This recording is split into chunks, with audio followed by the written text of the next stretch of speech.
Hello student, आप सभी को मेरी तरफ से जय मां सरस्वती। तो आज की इस क्लास में हम क्लास 12th बायोलॉजी का जो वाइवा होता है प्रैक्टिकल्स, उसके बारे में हम डिस्कस करेंगे।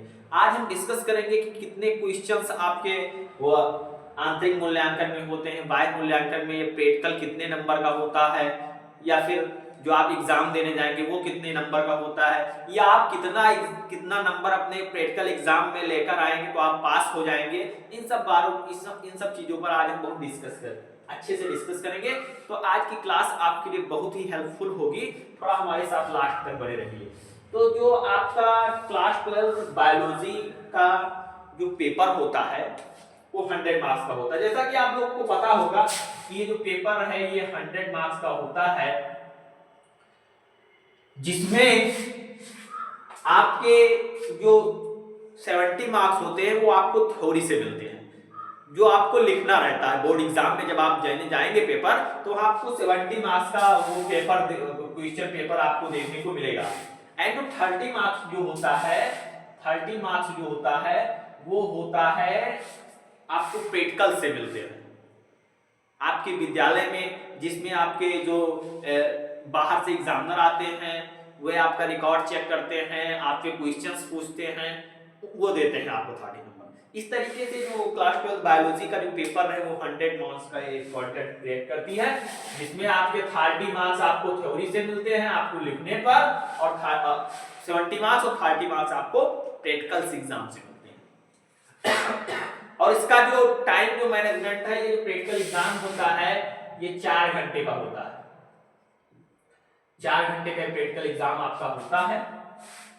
अब आप थोड़ा देखिए, इसमें जो बाह्य मूल्यांकन, जो आपसे एग्जामिनर बाहर से आते हैं, अदर विद्यालय से जो एग्जामिनर आते हैं, वे आपसे कौन सा क्वेश्चन, जैसे वो बाह्य मूल्यांकन उसको कहते हैं।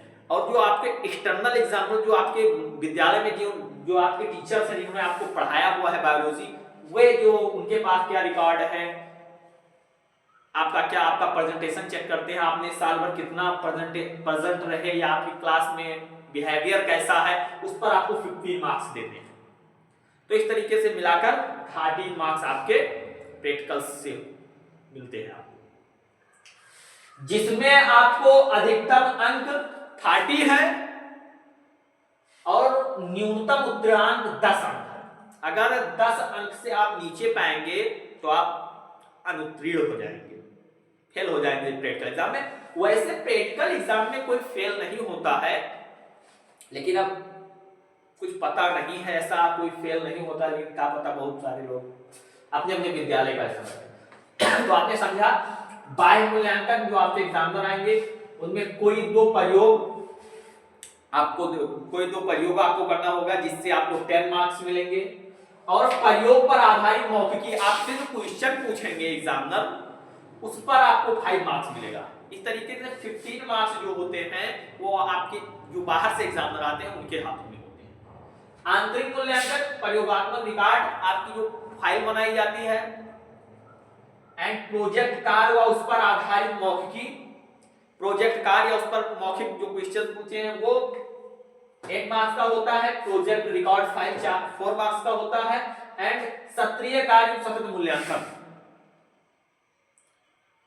सत्रीय कार्य क्या किया आपने, जो साल भर पढ़ा है उसका बिहेवियर क्या, आपके पास नॉलेज कितना है, या जो कोर्स की जो कॉपी लिखाते हैं, जैसे सर लिखाए साल भर आपने क्या पढ़ा है, कॉपी वगैरह, बिहेवियर आपका, प्रेजेंटेशन, इस पर 3 मार्क्स होता है। तो इस तरीके से जो क्लास 12 बायोलॉजी का जो प्रैक्टिकल है वो 30 मार्क्स क्रिएट करती है, दिलाती है। ये आप ध्यान से देखिए। अब इसमें आपको क्या करना है, एग्जामिनर के सामने कैसे जाना है, क्या लेकर जाना है, ढेर सारी बात मैं आपको बताऊंगा। तो जैसे आप किसी सब्जेक्ट, किसी भी टॉपिक से रिलेटेड एक अपना चार्ट बनाइए।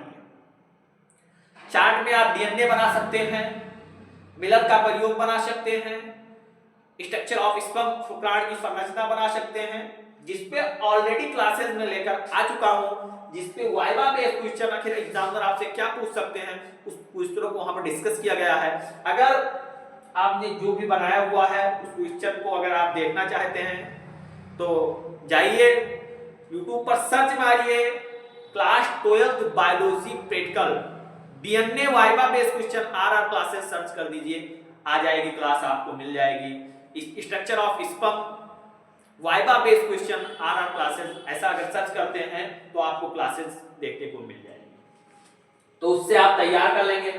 फिर अब उनके सामने पेश कैसे करना है, आप कैसे गाना है, जैसे जो एग्जामिनर होता है उसके सामने आपको थोड़ा जो आपका लुक देखने में सही होना चाहिए, सिंपल हो, ऐसा नहीं है कि बाल बड़े बड़े हैं, खूब ये सब रखाए हुए हैं, पहुंच गए उनके सामने, नहीं, ऐसा आपको नहीं करना है। साफ आपके कपड़े जो शरीर पर होने चाहिए स्वच्छ होने चाहिए, बाल आपका कटा होना चाहिए, बढ़िया आराम से खूब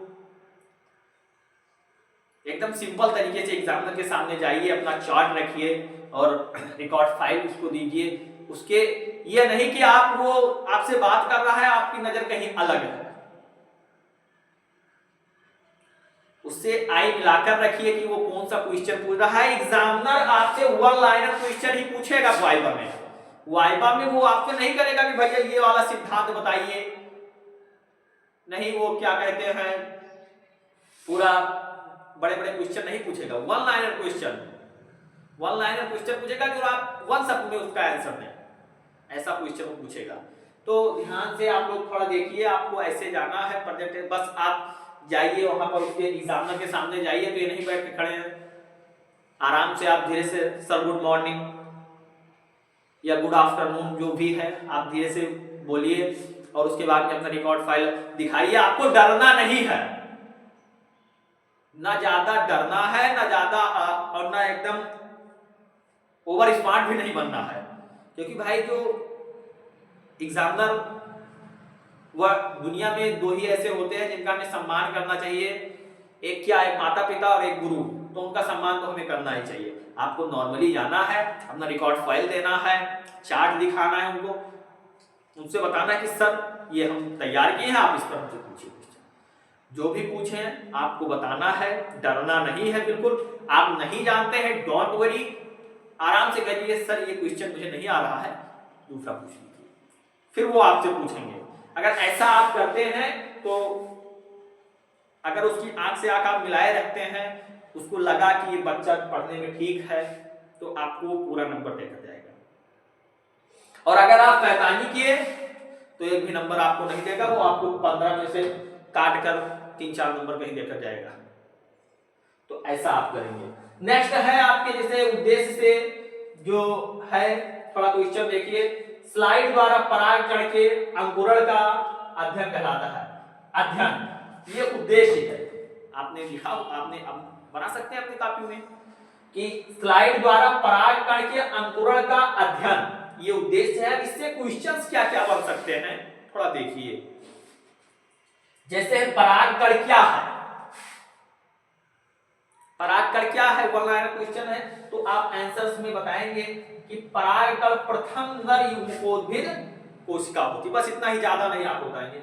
आई होप कि आपको कैमरे में हर एक चीजें क्लियर हो रही होगी। थोड़ा चेक करते हैं, ये वाला थोड़ा आप लोग देख लीजिए, फिर हम नेक्स्ट आगे बढ़ते हैं। तो युग्मकोद्भिद कोशिका होती है। नेक्स्ट इसी उद्देश्य, हम एक उद्देश्य पर आज हम आपको क्वेश्चंस कराएंगे, नेक्स्ट क्लास में हम और उद्देश्य लिखेंगे, उससे रिलेटेड क्वेश्चंस लेकर आएंगे। तो आज जो मैं आपको बताना था कि आपको प्रेजेंटेशन कैसे रखनी है, उसके सामने पेश कैसे करना है, क्या करना है, ढेर सारी, कितने अंक का होता है, कितना आपको चाहिए तो आप पास हो जाएंगे, पासिंग मार्क क्या है, अधिकतम अंक क्या है, ये सब मैंने आज आपको इस क्लास में डिस्कस किया हुआ है। मैंने उद्देश्य ले लिया कि स्लाइड द्वारा परागकण के अंकुरण का अध्ययन, ये मैंने एक उद्देश्य लिया जिसपे जो क्वेश्चंस आपसे वो पूछ सकते हैं वो मैंने आपको बताया, नेक्स्ट क्लास में भी बताएंगे, नेक्स्ट उद्देश्य लेकर आएंगे। तो तब तक हमारे साथ बने रहिए। सेकंड क्वेश्चन देखिए, परागकण की परागनाल में कितने युग्मक होते हैं? जो परागकण की जो पराग नली होती है, परागनाल में कितने युग्मक होते हैं? तो इसमें 2 युग्मक होते हैं। कितने युग्मक होते हैं? 2 युग्मक। इतना ही आपको आंसर्स देना है, बहुत ज्यादा डिटेल में नहीं जाना है। एग्जामिनर के पास इतना टाइम ही नहीं होता है कि आपसे वो बड़े बड़े क्वेश्चन पूछेगा, क्योंकि भाई उसको देखना है क्लास में लगभग 100-150 बच्चे होते हैं, तो वो वन लाइनर क्वेश्चन पूछेगा। नेक्स्ट क्वेश्चन देखिए, पेलेनोलॉजी क्या है? पेलेनोलॉजी क्या है ये पूछ सकते हैं। तो ये क्या है? जो पराग कण का अध्ययन है उसी को हम पेलेनोलॉजी कहते हैं। तो आंसर है पराग कण का अध्ययन पेलेनोलॉजी कहलाता है।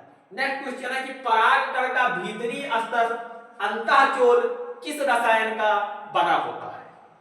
तो किस रसायन का बना होता है? पेक्टोसेलुलोज का बना होता है। जो पराग कण का भीतरी जो अंतःचोल है वो पेक्टोसेलुलोज का बना होता है। नेक्स्ट क्वेश्चन देखिए कि नर युग्मकोद्भिद की प्रथम कोशिका क्या होती है? जो नर युग्मकोद्भिद की वो प्रथम कोशिका क्या होती है? इसका राइट आंसर क्या होगा? लघु बीजाणु या परागकण युग्मकोद्भिद की प्रथम कोशिका कहलाती है। लघु बीजाणु या परागकण जिसको कहते हैं ये नर युग्मकोद्भिद की प्रथम कोशिका होती है। ये पूछ ले, या फिर आपसे पूछ सकता है कि किस भित्तीय स्तर में पेक्टोसेलुलोज पाया जाता है? कौन से भित्तीय स्तर में पेक्टोसेलुलोज पाया जाता है? तो जो पेक्टोसेलुलोज है वो परागकण की आंतरिक भित्तीय कोशिका जो अंतःचोल होता है उसमें ये जो है पेक्टोसेलुलोज पाया जाता है। तो ऐसे आपसे एग्जामिनर क्वेश्चंस पूछेगा, ऐसे ऑनलाइन क्वेश्चंस पूछेगा और बहुत सारे क्वेश्चंस है जो मैं आपको टेलीग्राम चैनल पर प्रोवाइड कर दूंगा, आप वहां से तैयार कर लीजिए। नेक्स्ट क्लास में फिर आप हमारे साथ आइएगा, मैं आपके लिए नेक्स्ट उद्देश्य पर क्वेश्चंस लेकर आऊंगा। तो आई होप कि आपको ये वीडियो बहुत ही आपके लिए हेल्पफुल रही होगी। अगर वीडियो पसंद आई हो वीडियो को एक प्यारा सा लाइक करिए, चैनल पर पहली बार बने हैं चैनल को सब्सक्राइब करिए, बेल आइकन को प्रेस करिए ताकि रोज आने वाले वीडियो की नोटिफिकेशन सबसे पहले आपके पास हो। तो मिलते हैं नेक्स्ट वीडियो में एक और मजेदार टॉपिक के साथ, तब तक के लिए bye bye, love you, take care.